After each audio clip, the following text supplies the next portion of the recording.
ड्रामे के आने वाले केस में हम देखेंगे कि ज़ीनिया ने अपनी चाल में कामयाब हो जाएगी। उसने जो शांज़ी के लिए सोचा था, जो प्लान किया था, उसमें अब कामयाब होकर शांज़ी को ज़लील करके इस ऑफ़िस से निकाल देगी। शांज़ी जब ताबिश के साथ शूटिंग में मसरूफ़ होगी तो वहाँ पे उसकी बीवी को बुलाया जाएगा और उसको दिखाया जाएगा कि इन दोनों का चक्कर चल रहा है, जहाँ जिस पे उसकी बीवी भड़क जाएगी और वो शांज़ी की बहुत ज़्यादा बेइज़्ज़ती करेगी और कहेगी कि तुम्हें मेरा ही शौहर मिला था, अपना घर तो बसा ना सकी, अब मेरे शौहर पे नज़र है।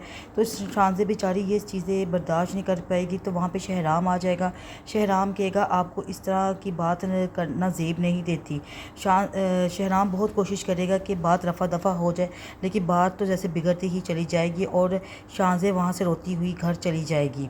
शांज़े ने कभी भी नहीं सोचा था कि उसके साथ सेट पे ये सब कुछ होगा।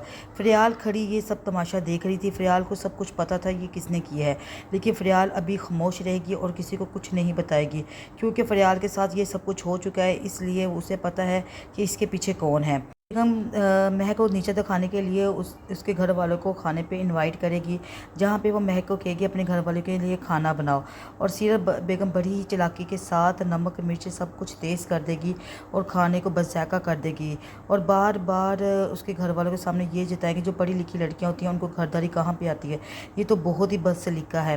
तो तुम ऐसा करो, तुम किसी भी अच्छे रेस्टोरेंट से खाने का ऑर्डर कर लो, जिससे महक को बहुत अपनी तज़लील महसूस होगी कि मेरे घर वालों के बुला के उनको बेइज्जत किया गया। तो यहाँ पे भी सीरत बेगम बड़े ही चालाकी और पर्दे के साथ ये काम करेगी ताकि मैं के घर वालों को बुरा भी ना लगे और मेरी चाल भी कामयाब हो जाए। और ज़ीनिया दोनों ही अपनी साजिशों में कामयाब होती दिखाई दे रही हैं। जब ज़ारा ज़ीनिया को फ़ोन करके कहेगी कि मैम आपका तो प्लान कामयाब हो गया है और शांज़ी की तो यहाँ सेट पे बहुत ज़्यादा बेइज्जती हुई है, तो ज़ीनिया तो कहीं खुशी का ठिकाना नहीं रहेगा, क्योंकि ज़ीनिया चाहती यही थी कि शांज़ी के साथ यही सब कुछ हो ताकि वो पागल मेरे ऑफिस से निकले और घर जाके बैठे। उसकी जगह घर पे है, ऑफिस पे नहीं।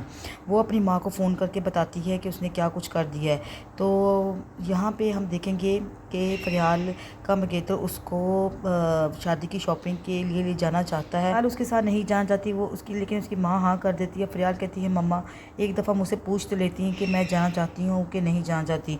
तो फ़रियाल की माँ कहती है इसमें क्या मज़ाक़ा है, अगर तुम्हें वो शॉपिंग ख़ुद करवाना चाहता है।